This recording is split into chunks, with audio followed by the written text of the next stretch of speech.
Hello and welcome to the August edition of the Dot Report. In this month's issue, we cover the malware being delivered by QuirkyLoader, the scattered spider hacker sentenced to 10 years in prison, the PromptFix technique threat actors are using to dupe AI browsers, and the GodRAT trojan targeting trading firms. For even more cybersecurity news from the Dot Report, check out our podcast on Spotify or wherever you like to listen. Now, let's just jump right in. This month, researchers flagged a new loader called QuirkyLoader, and despite the name, this is malware designed to be persistent. Built to slip into systems quietly, deliver second-stage payloads like stealers and trojans, and then stay hidden. What makes it notable is how well it avoids detection by blending into normal activity and resisting traditional antivirus scans. That level of stealth gives attackers time to establish long-term access, instead of crashing machines or drawing attention immediately. QuirkyLoader sits in the background, slowly exfiltrating data or preparing for bigger attacks. And for cyber criminals, that kind of foothold is valuable. It lets them operate without raising alarms until it's too late. Researchers are also warning that QuirkyLoader's modular design could make it a foundation for future threats. Because it can be updated or customized with new payloads, attackers can swap in ransomware, spyware, or even credential harvesters depending on their goals. It's not just one piece of malware, it's a platform for ongoing campaigns.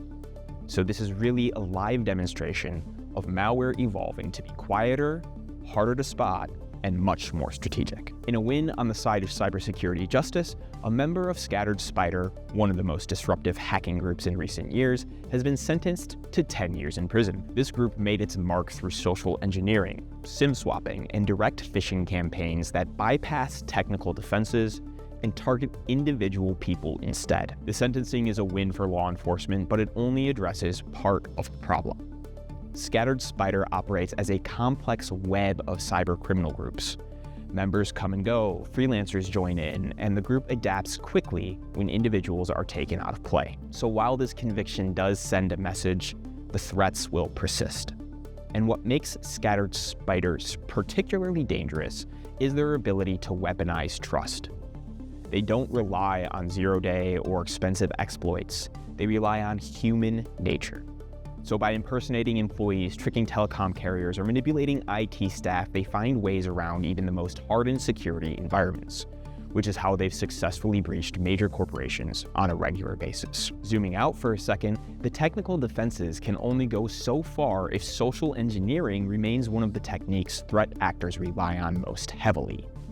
So while this sentencing is a big win in the world of cybersecurity justice, it also underscores the critical nature of cybersecurity training for employees that helps them recognize these threats. AI is starting to pop up just about everywhere, and now it's even in your browser. So while that may help you find what you're looking for faster, it could also introduce you to a world of trouble. This is because researchers at GodRAT Labs have uncovered a technique called PromptFix, a sophisticated form of prompt injection aimed at AI-powered browsers like Perplexity's Comet. PromptFix works by embedding malicious instructions in what appear to be harmless CAPTCHAs on websites. The AI doesn't recognize these as threats and ends up performing actions without the user's instruction. Things like navigating phishing sites or even executing steps that could lead to malware downloads. GodRAT has dubbed this phenomenon scamlexity, highlighting how AI's autonomous decision-making creates a whole new playground for the next generation of scams. By targeting the AI's programming directly, PromptFix bypasses traditional safeguards. It's a different kind of risk because the attack leverages the AI's logic rather than human error. This gives attackers what is essentially an invisible channel straight into your browsing session. In the tests, Comet executed actions automatically on fake storefronts, adding items to the cart, inputting saved payment info, and even completing purchases, all without user approval.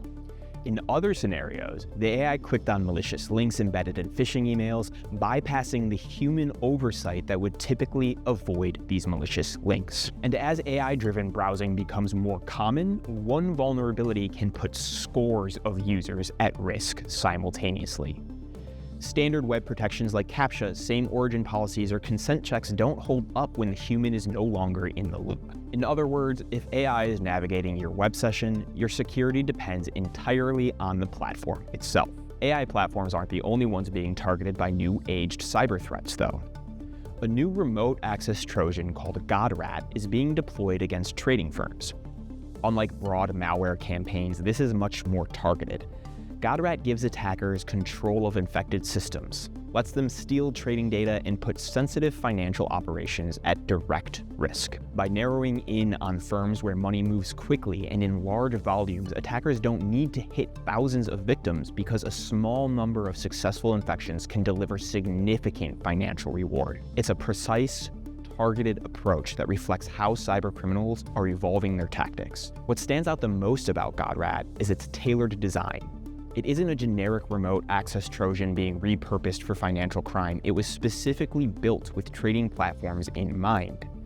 That makes it harder for firms to rely on off-the-shelf defenses because the malware is engineered to blend into the exact workflows and exact applications these firms use on a daily basis. And in the financial sector, these implications go beyond stolen data. Disruption at trading firms doesn't just affect a single company.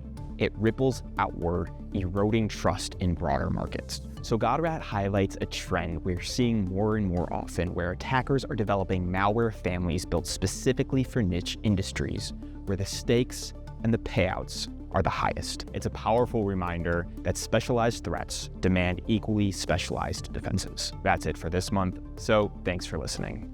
As always, I'm Andrew Mancini with Security, and this has been the Dot Report. And if you're looking for even more cybersecurity news, find our podcast on Spotify or wherever it is you like to listen. Browse safe out there, and we'll see you next month.